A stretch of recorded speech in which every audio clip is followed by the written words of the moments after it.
तो बच्चों आप सभी का स्वागत है गुरुजी कृपा क्लासेस में। तो आज हम करने वाले हैं एक्सरसाइज 6.2 के सिर्फ वही क्वेश्चंस जो बोर्ड एग्जाम के हिसाब से इम्पोर्टेंट है और जो मुझे लगता है कि आ सकते हैं। सिर्फ हम वही क्वेश्चंस करने वाले हैं, ठीक है। तो we are doing exercise 6.2 question number 2, ठीक है। सो क्वेश्चन नंबर 2 सेज, ध्यान से सुनना सबने। ये बोलता है कि हम लोगों के पास एक फिगर है, कुछ इस तरीके से दी है इसने, ठीक है। और ये बोलता है कि हमारे पास कुछ इस तरीके से, ठीक है जी। ये बोलता है ये बी है हमारे पास, ये सी, ये ओ, ये ए और ये बी, ठीक है जी।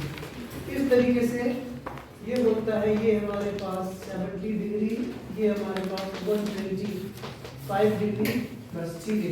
अभी हम लोगों को बोलता है find angle DOC, angle DCO and angle OAB, ठीक है। और इसमें एक चीज हमें दी है, ध्यान से सुनिएगा। इसने हम लोगों को दिया है कि triangle ODC is similar to triangle OBA। समझ में आया?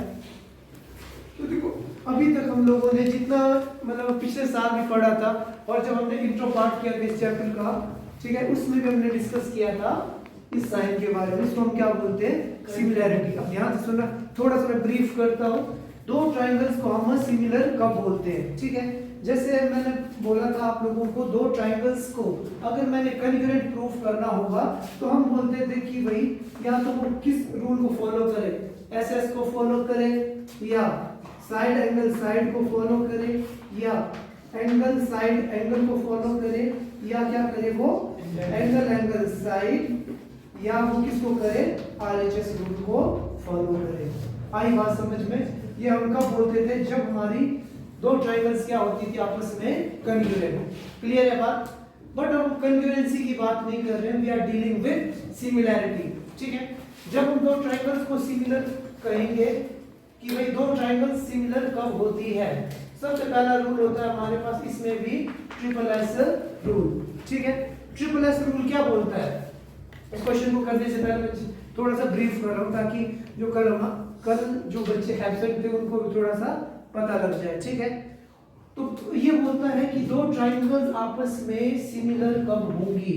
SSS सेज कि भाई हमारे पास जो भी कॉरेस्पॉन्डिंग साइड्स है उनका रेशियो क्या होना चाहिए? आपस में सेम होना चाहिए। मतलब क्या हुआ इसका?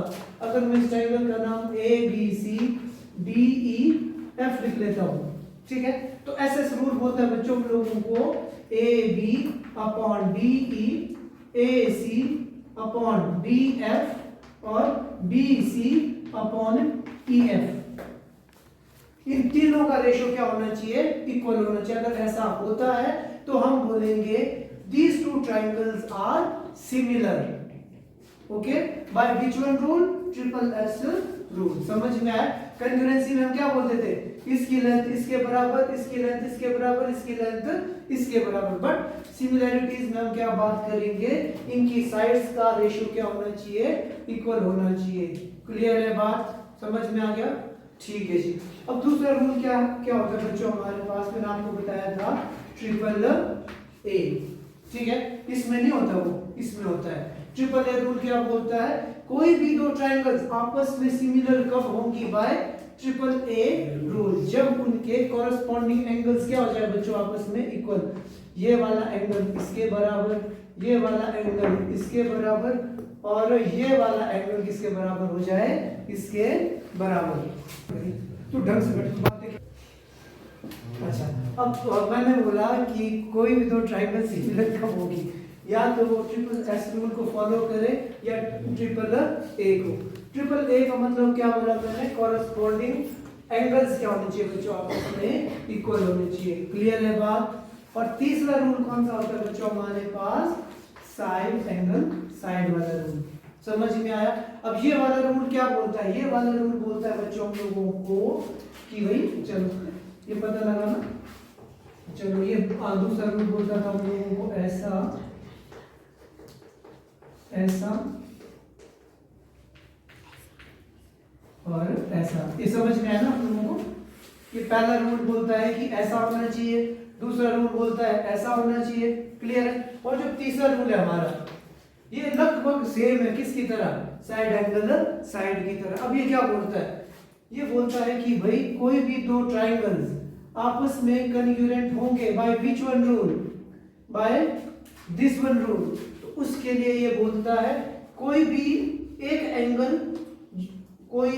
एक कॉरेस्पॉन्डिंग एंगल जो आपस में क्या हो? इक्वल हो, उस एंगल के साथ जो दो साइड्स लग रही हैं उनकी कॉरेस्पॉन्डिंग साइड्स का रेशियो क्या होना चाहिए? आपस में इक्वल होना चाहिए। समझ में आया? अगर मैं बोलता हूं एंगल ए इक्वल है किसके?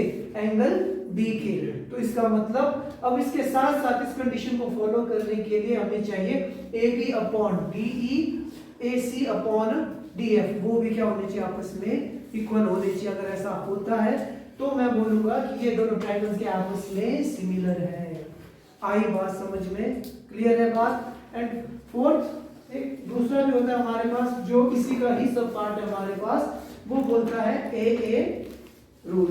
ए रूल क्या बोलता है? ये बोलता है कि अगर किसी भी ट्रायंगल की दो कॉरेस्पॉन्डिंग एंगल्स क्या हो जाए? आपस में इक्वल हो जाए, कोई भी दो कॉरेस्पॉन्डिंग एंगल्स आपस में इक्वल हो जाए तो ये दोनों ट्रायंगल्स क्या होंगे? आपस में सिमिलर होंगे। By which one rule? A rule. That's it. ये सिर्फ हमारे पास 4 रूल्स होते हैं सिमिलैरिटीज के। क्लियर है? अगर पेपर में अगर एमसीक्यूज में कोई क्वेश्चन आता है तो इसका आप लोगों ने ख्याल रखना है। क्लियर है बात? हो जाएगा ना? अगर कई बार होता है कि दो ट्रायंगल्स दी होगी, पूछा होगा कि क्या ये सिमिलर है कि नहीं है, तो अगर एंगल्स दिया होगा तो आपने इन तीनों का यूज देख रहे हैं, तीनों अलग जो भी अगर सिर्फ साइड दिए तो आपने इसकी हेल्प से कर लेना है। क्लियर है बात? कोई डाउट किसी को नहीं है ना? अब हम मूव करते हैं क्वेश्चन नंबर 2 की ओर। अब ये अपने माइंड में आप लोगों ने ये रखना है कि भाई जब हम सिमिलैरिटी रूल की बात करते हैं तो हमारे पास 4 रूल होते हैं। कौन कौन से? Triple x, triple A, double A, S A, S rule. Clear है बात? ठीक है। अब देखो इस क्वेश्चन में क्या बोलता था? ये बोलता है कि हमारे पास कुछ इस तरीके की फिगर बनी हुई है और अब ये बोलता है कि आपने क्या करना है? डी ओ सी, डी सी ओ और ओ ए बी एंगल की वैल्यू को फाइंड करना है। अब ध्यान से सुनो, इसने दिया क्या है? इसने बोला O D C, O B ए, ये दोनों ही के आपस में सिमिलर। अगर आप लोगों को याद होगा तो हमने कल पढ़ा था कि दो ट्राइंगल्स अगर आपस में सिमिलर हो तो क्या होता है? उनके कॉरेस्पॉन्डिंग एंगल्स क्या होते हैं? आपस में इक्वल होते हैं, पहली चीज। और उनकी साइड्स, कॉरेस्पॉन्डिंग साइड्स का रेशियो भी क्या होता है? आपस में इक्वल होता है। ये सब कुछ इसने हम लोगों को दे रखा है। समझ में आया? एक लाइन में इसने डायरेक्टली इसने ये नहीं बोला कि भाई इसके कॉरेस्पॉन्डिंग एंगल्स इक्वल है, इसने सिर्फ हम लोगों को बोला कि भाई ये दोनों ट्रायंगल्स आपस में सिमिलर है। याद रखना, जब कभी भी दो ट्रायंगल्स आपस में सिमिलर होगी उनके कॉरेस्पॉन्डिंग एंगल्स क्या होंगे? आपस में इक्वल होंगे और उनकी साइड्स, कॉरेस्पॉन्डिंग साइड्स का रेशियो क्या होगा? आपस में इक्वल होगा। क्लियर है बात? अब करते हैं क्वेश्चन की ओर। अब इसने बोला ओ डी सी और ओ बी ए के आपस में इक्वल है। अगर ध्यान से देखो तो इसका मतलब क्या हुआ? अगर O D C, O B ए आपस में क्या है? सिमिलर है, तो क्या एंगल बी और एंगल बी आपस में इक्वल होंगे कि नहीं होंगे? होंगे। So we will write what? तो given that ODC is similar to OBA, therefore we can say angle ODC must be equal to OBA। एक OBA कितने डिग्री का होगा? 70 डिग्री का। रीजन क्या लिखेंगे हम? corresponding parts of corresponding angles of similar triangle। अब इस तरीके से साइन बना दिया, या सिमिलर लिखना है तो सिमिलर ट्रायंगल। क्लियर है बात? अच्छा जी। अब ध्यान से देखना, ये मिल गया जी मेरे को 70। अब मुझे ये भी पता है एंगल सी जितना है उतना ही एंगल ए है, बट प्रॉब्लम ये है कि मेरे पास है नहीं है। अब ध्यान से देखो, क्या आप लोगों को उल्टा टी दिख रहा है कहीं पे? दिख रहा है ना? आप देखो अगर ये 125 तो ये बचा हुआ एंगल कितना होगा? 180 माइनस 125 जो भी आता है। By which one rule?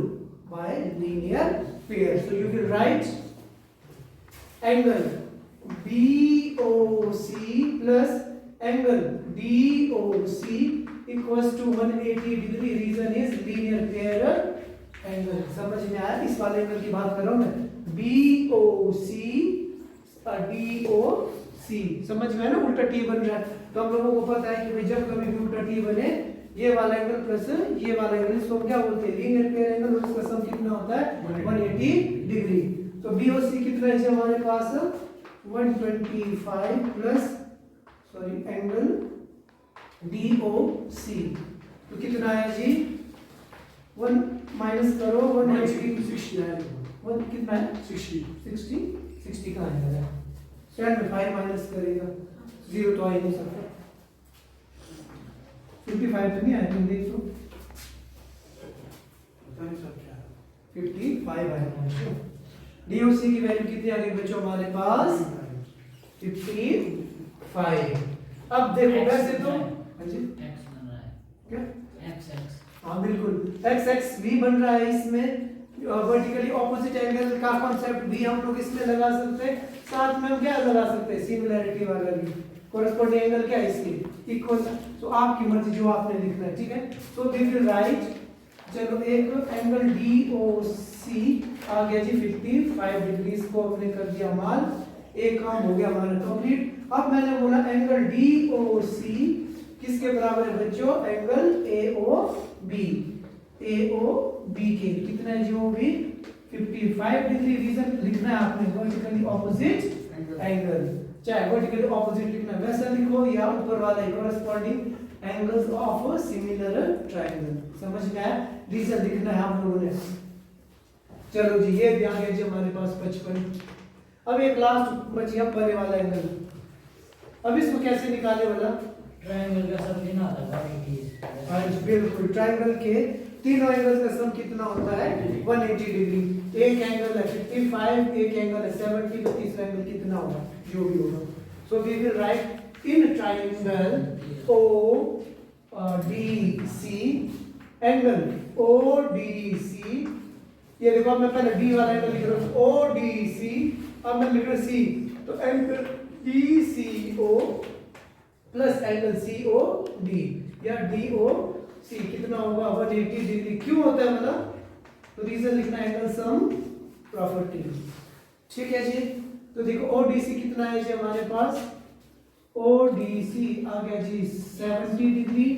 DCO ये हमने फाइंड करना था जी। और DOC कितना है जी? 55।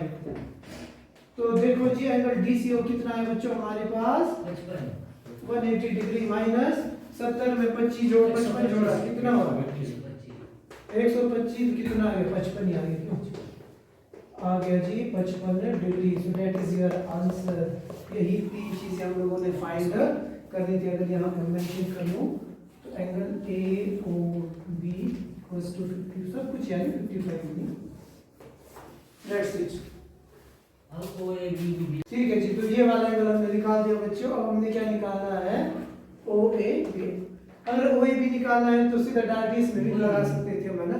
तो काम डबल नहीं होना था। चलो कोई बात नहीं, अब हमने ऊपर लगा दिया नीचे को भी लगा देते तो क्या आ जाएगा? देयरफॉर हम लिखेंगे angle OAB equals to angle DCO कितना होगा बच्चों? 55 डिग्री। यहाँ पे लिख देना सेम रीजन। समझ जाएंगे सर कि भाई आप किसकी बात कर रहे हो। एक दो रीजन लिखिएगा ना तो टीचर समझ जाएगा कि आपको आप लोगों ने इस क्वेश्चन को अंडरस्टैंड किया है। That's it. इतना सा काम हमारे पास।